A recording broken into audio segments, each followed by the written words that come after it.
Retour en direct dans l'Access de Sport 365 parce qu'il n'y a pas que le football, parce qu'il n'y a pas que la boxe. Il y a aussi les sports mécaniques, mon cher David. On adore, notamment quand ils sont électriques. Absolument, notamment lorsqu'ils sont électriques. Martin Mansi, Event Manager de la Formule E, est avec nous. Salut Martin. Bonsoir. Il y a 10 jours, la mairie de Paris a annoncé la création d'un e-prix, donc c'est un grand prix électrique.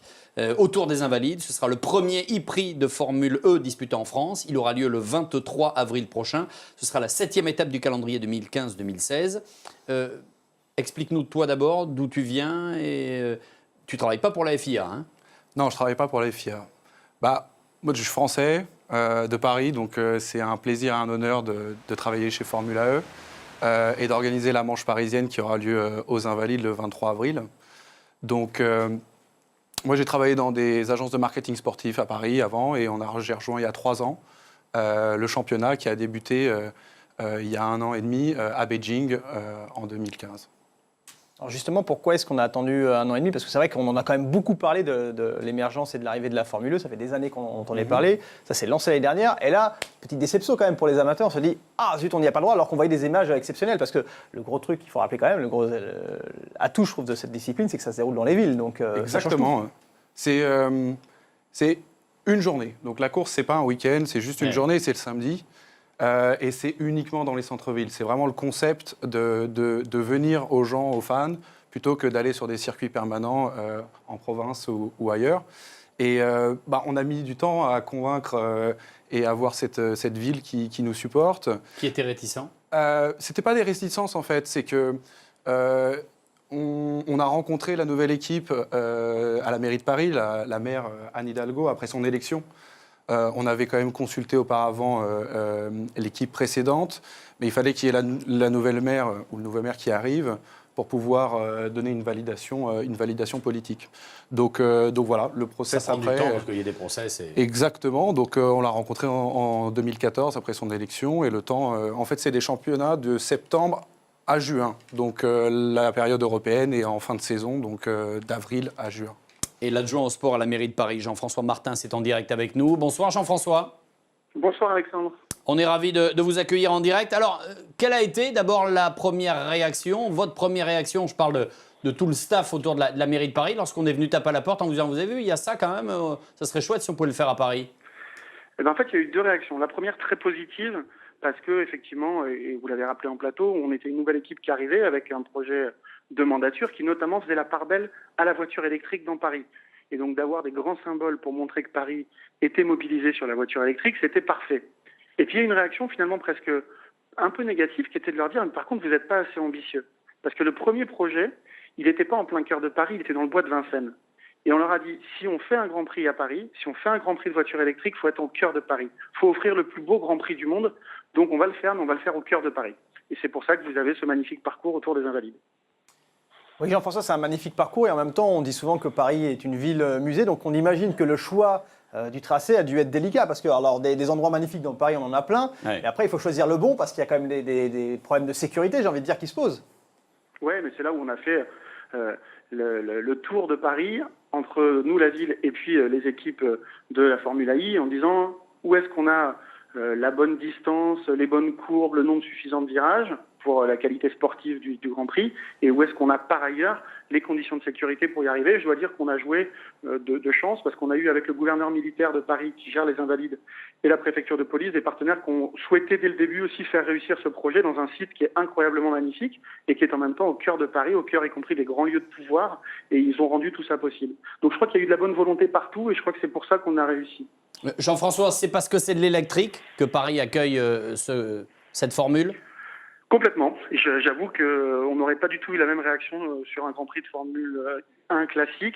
On a envie de dire qu'aujourd'hui, la mobilité électrique, d'abord, on doit démontrer que c'est pas un truc gadget, que ça peut être extrêmement performant, et donc forcément y compris pour la mobilité du quotidien. On a besoin par ailleurs que cette mobilité électrique, elle fasse encore des sauts technologiques, et on sait que le rôle de la formule et du sport de haut niveau dans l'accélération technologique des moteurs a été le cas pour le thermique. Il faut que la Formule I, il faut la soutenir pour qu'elle permette aux voitures du quotidien d'avoir les mêmes sauts technologiques que ce dont le thermique a bénéficié avec la Formule 1. Donc c'est parce que c'est d'électrique, parce que c'est la mobilité du futur, parce que c'est là que se jouent les grands enjeux climatiques qu'on a dit oui. Jean-François, une dernière petite question. Il y a quelques années, il y a eu une petite polémique parce que quand Renault a été champion du monde de Formule 1, On a refusé à Renault de descendre avec ses pilotes, Alonso et les autres, les Champs-Élysées parce que c'était des Formule 1. Il y a eu la même réponse lorsque Sébastien Loeb et Citroën ont souhaité descendre les Champs-Élysées. Vous comprenez ces décisions? Alors, c'est difficile à prendre, hein. Je peux comprendre que ce ne soit pas simple. Hein. Quand c'est des Français, des firmes françaises qui sont championnes du monde. Ouais, je les comprends en même temps. On est évidemment tous extrêmement contents quand des grands champions français gagnent, mais il faut aussi que nous on démontre que l'avenir des grandes villes du futur, c'est pas le moteur polluant, c'est pas la grosse cylindrée, c'est pas la grande vitesse. L'avenir des villes, c'est des véhicules propres, des véhicules partagés et probablement un espace de voirie qui est un peu apaisé. Donc il faut qu'on assume ça, de dire que oui, Paris a été pendant très longtemps une autoroute, elle ne le sera plus dans l'avenir. Une dernière question, David. Oui, Jean-François, juste une remarque. Paris n'a pas du tout l'image d'une ville de sport mécanique, pour le coup. Ah oui, pardon. Et justement, comment est-ce qu'on fait pour changer ça? Parce que là, pour le coup, Paris sport mécanique, Paris Formule 1 ou Formule E, pour l'instant, c'est pas du tout évident comme C'est pas association. sport mécanique, c'est sport électrique. Oui, mais ouais, Bon, enfin, on se comprend, je pense que la réponse, vous l'avez avec votre débat sur le plateau. Accueillir un Grand Prix de Formule E à Paris, je pense, et y compris dans la bouche de Jean Todt, ça sera probablement le plus beau circuit de toute la saison de Formule I.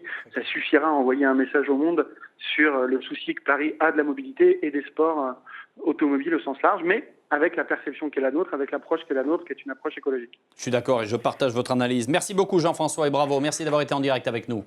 Merci à vous. À bientôt. Martin, ça va être un événement. Explique-nous la grandeur, l'amplitude de cet événement. C'est quoi? On ferme une partie, enfin tous les invalides évidemment. Où seront les paddocks? Comment ça va se passer? En fait, ce que j'ai expliqué, c'est que c'est une seule journée. Donc, ce qu'on aurait dû expliquer auparavant, c'est comment on a trouvé les invalides. Il y a 3 critères. C'est 1, la FIA, le cahier des charges. Parce que c'est un sport dangereux, donc il faut respecter le cahier des charges. 2, il faut un écrin, un héritage, un symbole, et là on l'avait parfaitement avec les invalides. Et 3, il faut avoir l'appui politique pour éviter d'embêter les riverains. Voilà. Donc pourquoi les invalides? En même temps c'est une magnifique fête. Effectivement, mais on va fermer 29 rues pendant une journée. Donc là, Tu peux faire ça ou la garde des taxis?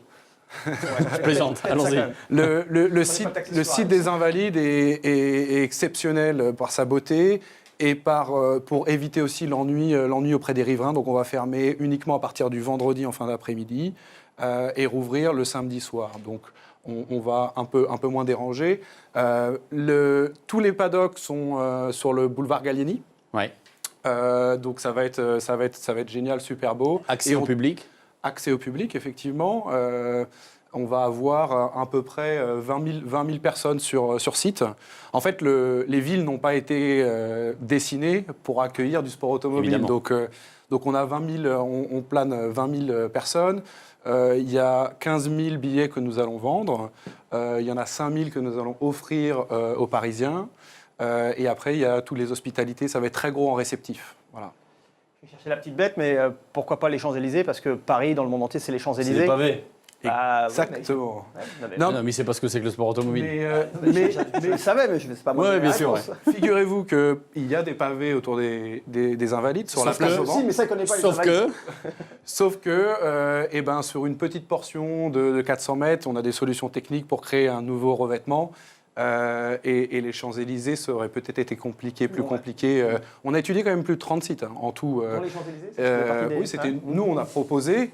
Et Jean-François Martin l'a bien dit. C'est lui qui a dit il faut faire en plein cœur de Paris.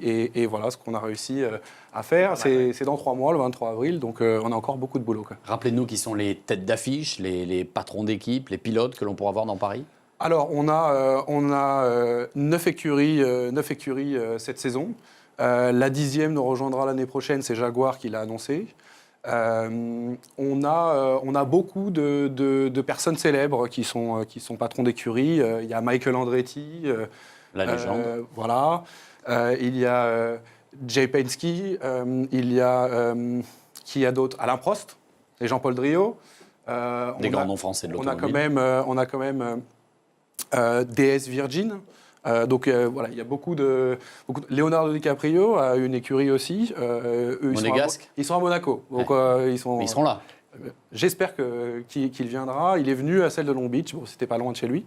Mais bien sûr qu'on va l'inviter et essayer qu'il soit là. Donc, c'est pas que du marketing. Alors, on a compris que la démarche électrique est importante. C'est aussi ça qui fait que la ville de Paris, nous l'a dit clairement, a accepté ce challenge. Mais c'est aussi du sport. Hein, C'est du sport auto dans le centre-ville. Les voitures sont hyper performantes. On a Quelle puissance c'est en watts, en fait. Ouais, 40 watts. L'équivalent. Alors, la vitesse de pointe 250 km/h, quelque chose comme ça. Ça va un peu moins vite.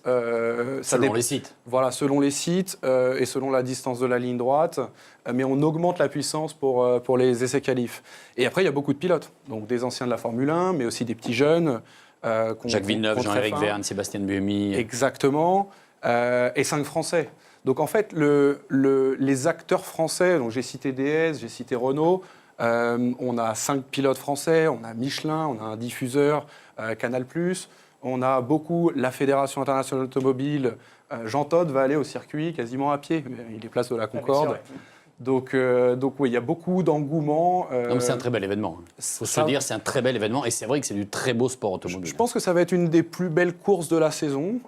L'écran est magnifique. On a dû quand même adapter un peu notre business model en termes de lieu. L'année dernière à Berlin, on était à Tempelhof, un aéroport. Il y a eu la place rouge à Moscou aussi. On a eu la place rouge, ça c'est magnifique. On a vu les images de Miami. Donc en fonction des villes, on s'adapte. Et je pense que Paris va vraiment lancer un message aux autres villes avec qui on discute. Nous, notre rêve, c'est d'avoir New York, Tokyo et Sydney qui s'ajoutent à notre calendrier, qui aujourd'hui est déjà bien rempli de villes internationales. C'est combien le ticket, le billet pour les spectateurs qui veulent venir? Le billet est à 20 €. Donc voilà, c'est ce qu'on. Donc, combien de personnes, combien de la capacité? 15 000. Donc 15 000. Mais ils seront debout. En fait, le concept de Formula E, c'est un festival automobile musical. Ça ne fait pas le même bruit que la Formule 1. Donc on a un EJ qui a un masque, un casque, une mascotte. Et on veut que les gens viennent dans la fan zone, le e-village, et découvrent de la technologie, de l'entertainment, des animations pour les enfants. Et donc la course dure 1 heure. Donc c'est pour ça qu'on n'est pas du tout dans le même concept. Il y a des qualifs? Tout est sur une journée. Essai libre, qualif, course sur une journée. Donc c'est bien rempli. Parfait. Merci d'avoir été avec nous, Martin. On rappelle la date, ce sera le 23 avril à Paris, autour des Invalides. Un très bel événement que ce moi j'ai du mal à le dire. Hein. Vous dites comment? C'est le Paris e-Prix. Paris e-Prix. Donc c'est le Grand Prix de Formule 1 avec des Formule 1 électriques. Exact. Parce que c'est bien aussi, malgré tout, de se... Alors, vous, marketingement, commercialement, vous n'avez pas le droit de vous rattacher au mot Formule 1, mais n'empêche que... Mais ce n'est pas des Formule 1 électriques, c'est des monoplaces électriques. Ok, merci, à bientôt. Merci à David, merci à toutes les équipes de Sport 365. À demain, 18h en direct. Très bonne soirée, salut.